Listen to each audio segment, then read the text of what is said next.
Sanibonani bafundi baka grade 12, ngibingelele uMam Zuma, umeluleki wey'limi zamaNguni eJohannesburg East District. Sekuyisikhathi eside-ke sagcinana kodwa ngiyajabula ngoba ubekhona uMam uMlangeni, ekhona futhi noMasoko okade enenzela umdlalo kanye nenovela. Njengoba-ke nganginithembisile ukuthi sizoke sithi ukubheka iphepha lesithathu. Abantu abaningi-ke iphepha lesithathu balithathela phansi, ababoni ukuthi iphepha mhlampe okufanele kuyikhathaze ngalo ulifunde. Lokho-ke kuyiphutha elikhulu ngoba iphepha lesithathu ilona elinamamaki amaningi ukwadlula wonke la amanye amaphepha. Uphepha 1 unamamaki awu-70, uphepha 2 unamamaki awu-80, kodwa iphepha lesithathu linamamaki awu-100. Futhi-ke okuhle ngephepha lesithathu ukuthi ubhala imizwa yakho, ubhala lokhu okucabangayo. Akekho umuntu okukhethelayo ukuthi ubhaleni. Ngakho kubalulekile ukuthi iphepha lesithathu uyilungiselele ngempela uma uzolibhala. Siyazi-ke ukuthi i-exam bakwethu sisemome. Kufanele mawukade udlala ngempela uyeke ukudlala njengamanje. Ikuphi-ke okubalulekile ephepheni lesithathu? Ake siqale-ke nje namhlanje sibheke izindaba ama-essay. Siyazi ukuthi indaba inamamaki awu-50. Right. Yini into eyenza nilahlekelwa amamaki kwi-essay? I-essay bakwethu, into ebalulekile, amamaki amaningi kakhulu makuma kwi-essay, amamaki okuqukethwe. Okuqukethwe uma kungagelezi, kunganembi esihlokweni, amamaki suke alapho. Loya 30 loya lesa sikhumbula uqu sa 30 siyehla. Mase kwehle lapha-ke kokuqukethwe vele lokho okunye ku-5 marks, okunye ku-15 marks ulimi. Akukho-ke ama-marks a-10 obe usuwathola ngoba usuke usulahle lapha kokuqukethwe. Yini-ke into eyenza ukuthi nilahle amamaki lapha kokuqukethwe? Ingoba aniziqapheli izindaba ukuthi le enjani, le enjani, le enjani, le enjani. Uthola ukuthi uphendula indaba ewuhlobo oluthize kodwa uliphendule ngolunye uhlobo. Right. Angakudidiki ukuthi ngichaza ukuthini. Siney'nhlobo ey'nhlanu zey'ndaba bantabami. Indaba yokuqala ilesithi elandisayo. Elandisayo ka-English le bayibiza nge-narrative essay. Bese siba neyesibili echazayo. Echazayo ka-English bayibiza nge-descriptive. Bese siba neningayo. Eningayo i-reflective. Bese siba neqhathanisayo. Eqhathanisayo i-discursive. Bese siba neyokugcina edazinkani. Le dazinkani esithi argumentative. Right. Lezi ndaba zonhlanu azifani futhi akumele ukuthi enye uyiphendule engathi ubhala enye. Ake ngiqale nje ngale landisayo. Uyayizwa iyalandisa. Ukhuluma ngesigameko esithize. Lesi sigameko siqala sisincane, sikhule, sidundubalele esicongweni, sifike kuvuthondaba uze uyivale uyiphethe indaba yakho. Right. Elandisayo futhi kuyenzeka ukuthi unikezwe isimo sokukhuluma. Isimo sokukhuluma kungayisaga, kungayisisho, kungayini. Kodwa leso simo sokukhuluma uzolandisa ngaso. Ukulandiswa kwakho kuzobe kweyame esigamekweni esithize esisuke sisho leso simo sokukhuluma. Isibonelo, inxeba lendoda kalihleko. Uyabo?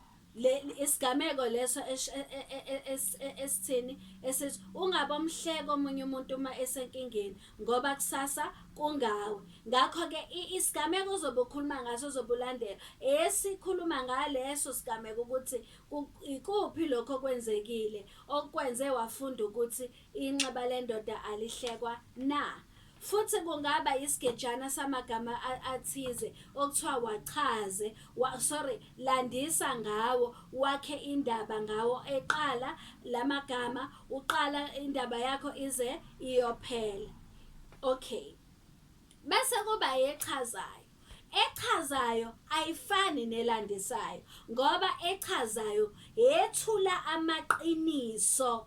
Ithula amaqiniso kanjani? La kufuneke kube indaba owenze ucwaningo ngayo. Okay, ake ngenze isibonelo. Ukubhebhetheka kwegciwane le-corona eNingizimu Afrika. Uyabona ukuthi leyo nto funeke wenze njani? Wenze i-research, ucwaninge ukuze indaba yakho ibe ngamaqiniso, yethule amaqiniso. Ngakho mawuchaza uthatha isihloko sendaba echazayo, ngeke uyibhale njengendaba enjani elandisayo ngoba lezi zinto ziwuhlobo lwendaba enjani engafani. Bese kuba eyesithathu eningayo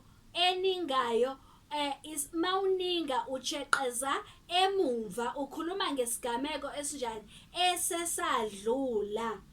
Uyayizwa leyo nto? Awukhulumi ngento eyenzeke manje kodwa uyajeqeza emumva, kusho ukuthi ukhuluma ngento eyadlula eyenzeka. Ngakho uzoninga ngoba uzolokhe ujeqeza emumva. Ngakho mawuninga futhi ngeke ubhale njengomuntu onjani ochazayo ngoba lezi ndaba zombili zisho izinto ezimbili enjani ezingafani. Bese kuthi eyesine eqhathanisayo.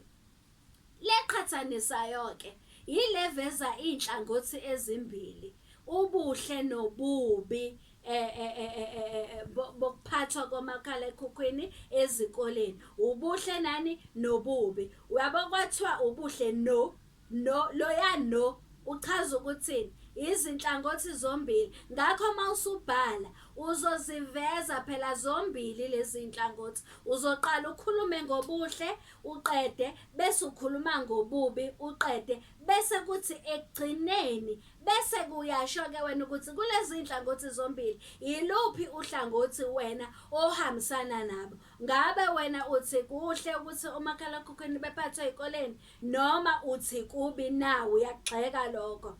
Ekugcineni uzovala ngani? Ngohlangothi wena ovumelana ngayo. Okay, bese kuthi ke leyo yokugcina edazinkani asigezi le dazinkani ke iyona ke awubhali ngenhlangothi zombili njengoba kuthiwa udazinkani, you argue. Shuthi uma uphikisana nesihloko kusukela ekuqaleni kuze kuyophela indaba yakho. Uma futhi uvumelana nesihloko siqala i-essay yakho ize yenze njani? Iyophela. Ngakho awukwazi ukubhala i-essay edazinkani uyibhale njenge-essay enjani? Eqhathanisayo ngoba akufani. Le eqhathanisayo ubhala ngeinhlangothi zombili kodwa le edazinkani ubhala uhlangothi olulodwa. Okay, ake ngenze isibonelo.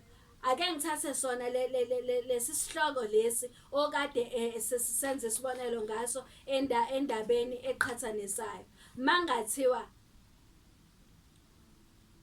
ukuphatha ukuvunyelwa kwabafundi ukuba baphathe omakhalekhukhwini ezikoleni kunobuhle nobubi. Luthini uvo lwakho ngalesi statement? Uyabona ke lapho ke awuqhathanisi kodwa wenze njani? Udaza inkani ngoba kuthiwani luthini uvo lwakho. Shuthi wena isho izimvo zakuthi wena uthini, uyavuma noma uyaphika. Ngakho mawuvuma uzovuma indaba iqale iziyophela noma uphike futhi indaba iqala izenze njani? Iyophela. Into ke enenza ukuthi ama-marks ngigcineni walahlile ukuthi uthola ukuthi uthatha isihloko sendaba eqhathanisayo kodwa uyibhale njengendaba enze njani? Edazinkani. Ngakho imigomo yokubhala indaba eqhathanisayo usuyephulile. Lokho sekwenzela ukuthi ama-marks lapha kokuqukethwe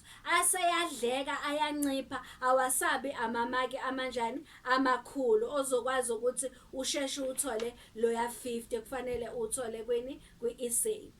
Bese kuzoba ke bantu abami yini? Izithombe. Abantu abaningi ke bayayisaba iy'thombe mina ngiyayithanda kakhulu ngoba isithombe akekho umuntu okukhethelayo ukuthi lesi sithombe siyalandisa, lesi sithombe siyachaza, lesi sithombe sidaza inkani, noma lesi sithombe siyaqhathanisa. Kodwa ngokubuka nje isithombe uwena ozenzela ini, ozenzela isinqumo sokuthi uyachaza ngale ndaba, ngalesi sithombe sakho, udaza inkani noma uyaqhathanisa noma uyaninga noma wenze njani. Isithombe ke into ebalekile mawubuka isithombe, right? Ake ngithi nje isibonelo, kuvezwe isithombe mhlambe sendandatho, kubekwe indandatho, uyabo. Leso sithombe, isithombe ngaphambi kokuthi uqale ukubhala indaba uyasixoxisa, usikhulumisa. Mawubuka indandatho, yini into ekhulumayo engqondweni yakho? Indandatho ihambisana nani? Ihambisana nomshado. Ungabhala ngomshado kadadewenu, indumezulu yomgcaco kadadewenu, kwakugcacwa kungena ikhetho, kungena umthimba, kwenza njani esigcawini, iphoyisa lenkosi libabuza ukuthi ngabe uyamthanda na. Ungabhala ngalokho. Ungabhala futhi uchaza umshado ukuthi uyini umshado, uphakathi uhlanganisa imindeni emibili, uchaza. Unganinga futhi mhlambe ubhale ngomshado ongazange uphumelele wesihlobo sakho. Ungaqhathanisa mhlambe ngawo umshado, uqhathanisa ini, impilo yabantu abashadile nempilo yabantu abangashadanga. Ungadaza futhi inkani, usho ukuthi umshado mubi uma uthi mubi, usho futhi ukuthi umshado muhle uma uthi muhle umshado. Okubalekile esithombeni ukubheka isithombe, uxoxisane nesithombe, bese kuthi lokho automatically ozothi mawuxoxa ngakho kuzobe sekukunika ukuthi yini into ongabhala ngayo ngaleso sithombe na. Abantu abaningi bayasaba, kodwa isithombe mina kube ngumfundi isona engabe ngiyasikhetha, ngoba akekho umuntu ozothi lesi sithombe bekufanele ngabe uqhathanisile, bekufanele ngabe uyaninga, bekufanele ngabe uyachaza, bekufanele ngabe uwenze njani, udaza inkani. Ngakho ikona-ke okubalulekile lokho, right?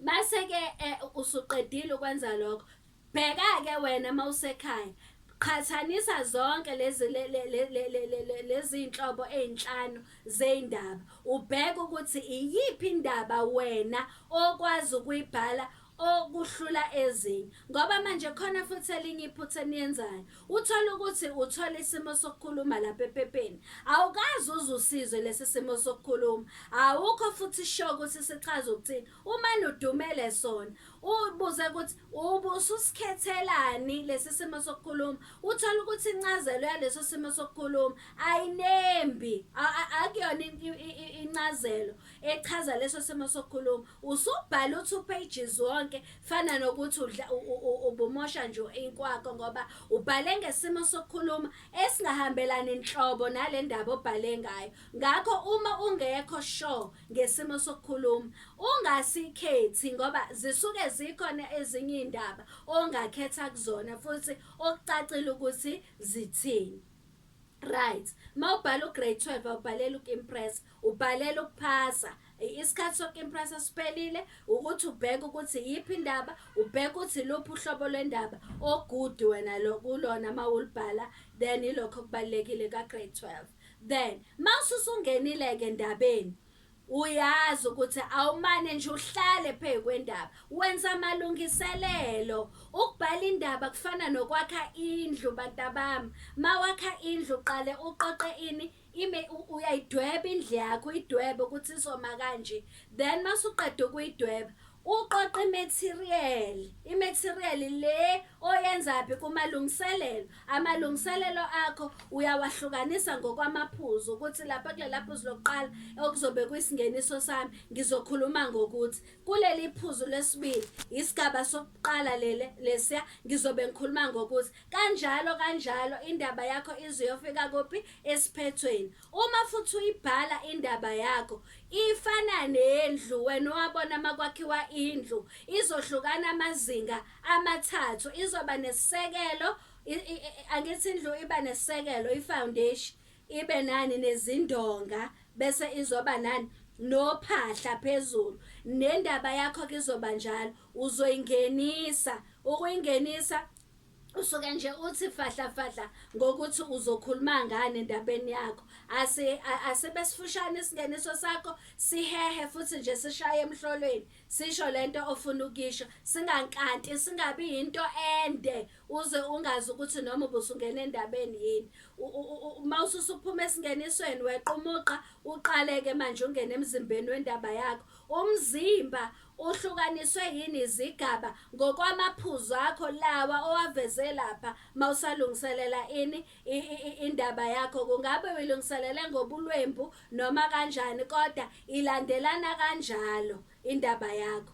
Then ukhulume ngawo wonke lamaphuzu lawo, khona iphuzu okube iphuzu elisemqoka ezokhuluma ngento ethize kuleso sigaba, kanjalo kanjalo. Igaba zakho zinikezelane ukuze indaba yakho igeleze, ngoba uma indaba yakho ingagelezi uzothola okuncane lapha okuqukethwe uma sekumakwa indaba yakho. Mawususuqedile usuyayiphetha ke indaba yakho, usuyayisonga ke manje. Nakhona isiphetho sakho asibi side, siba sifushane isiphetho sakho, siqoqe konke lokho obukhuluma ngakho lapha endabeni. Ngakho ke ukhumbule ukuthi indaba inamazinga amathathu. Uyayingenisa umzimba uyiphethe, kodwa uyaqaphela ukuthi ulandela amaphuzu ngokulandelana kwani kwegameko. La maphuzu lawa owabhala lapha mawusayilungiselela indaba yakho, iwona azokusiza ukuthi ungaxovi igameko, kodwa indaba yakho ihambe ngokulandelana kwegameko ukuze igeleze. Ngiyabonga, ngiyathemba ukuthi khona nikucoshile. Asikwazi ukulula kakhulu ngoba amavidiyo akufuneki abe made kakhulu. Sizophinda futhi sithinte okunye ephepheni lesithathu. Ngiyabonga, nifunde kahle, ngikufisela inhlanhla, nisale kahle.